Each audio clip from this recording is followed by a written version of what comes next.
আসসালামু আলাইকুম।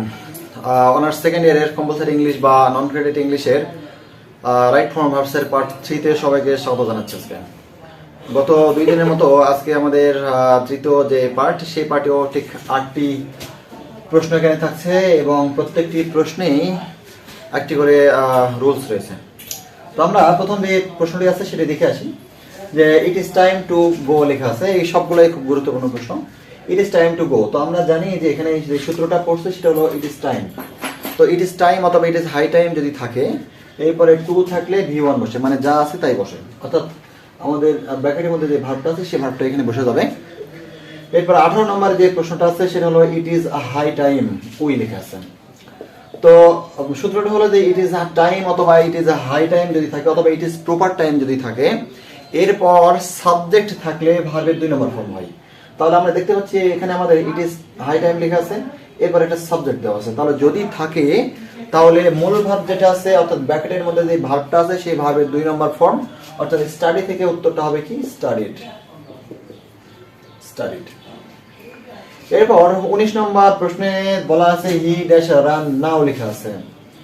তো এখানে এই সূত্রটা হলো যে যদি কোনো সেন্টেন্সের মধ্যে now, at this moment, at this time, gradually, year after year, day by day, এই ধরনের যদি কোনো অ্যাডভার্ব আমরা দেখতে পাই বা অ্যাডভার্বাল ফ্রেজ যদি আমরা দেখতে পাই, তাহলে সেই সেন্টেন্সটি সাধারণত প্রেজেন্ট কন্টিনিউয়াস টেন্স হয়।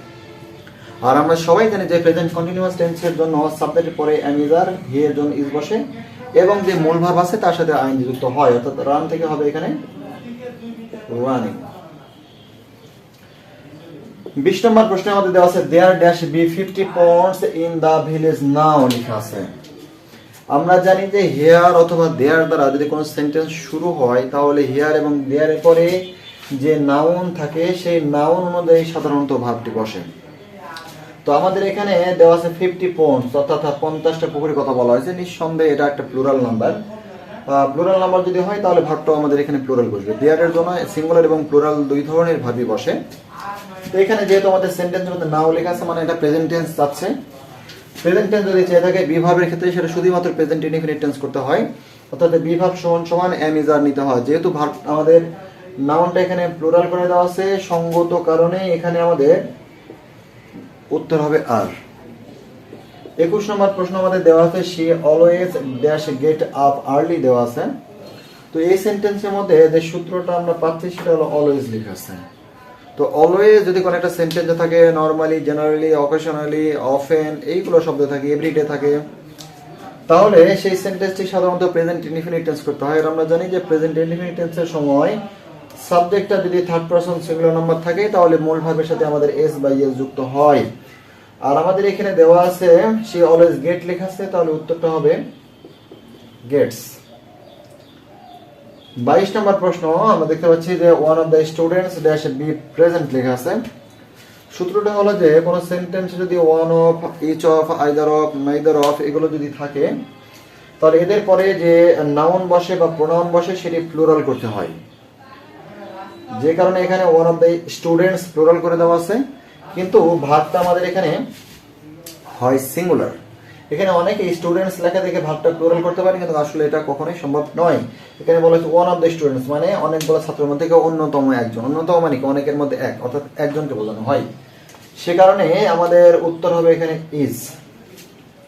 এবার 23 নম্বর প্রশ্ন দেওয়া আছে। 23 নম্বরে বলা হয়েছে নোবডি উইশ টু ডাই লেখা আছে। তো আমরা জানি যে নোবডি, নান, নো ওয়ান, এভরিবডি, এভরিওয়ান এগুলো যদি থাকে আমাদের কোনো একটা সেন্টেন্সে তাহলে ভার্ব সিঙ্গুলার করতে হয়। তাহলে আমাদের এখানে নোবডি দেওয়া আছে, নোবডির জন্য আমাদের ভার্ব সিঙ্গুলার যদি করতে চাই তাহলে উইশ লেখা আছে। তাহলে উইশের সিঙ্গুলার হলো কি উইশেস, অর্থাৎ যদি কোনো ভার্বের শেষে এস বা ইয়েস যুক্ত হয় তাহলে সেটি সিঙ্গুলার হয়। 24 নম্বর এবং শেষ অর্থাৎ আজকের পার্ট 3 এর শেষ যে প্রশ্নটা সেটা হলো হ্যাভিং ইট রাইজ দেওয়া আছে আই ওয়েন্ট টু স্কুল। তাহলে আমরা এখানে যে সূত্রটা দেখতে পাচ্ছি সেটা হলো হ্যাভিং লেখা আছে।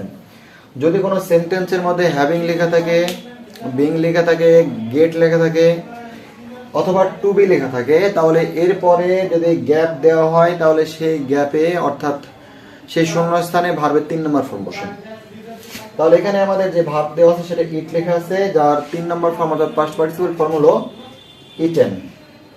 তাহলে সোজা সাপটা আমাদের উত্তর হয়ে গেল ইটেন।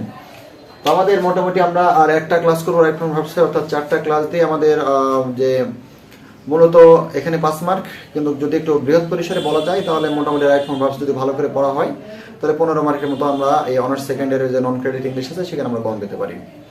তো সেই ক্লাস দেখার আমন্ত্রণ জানিয়ে আজকের মতো এখানে বিদায় নিচ্ছি। আল্লাহ হাফিজ।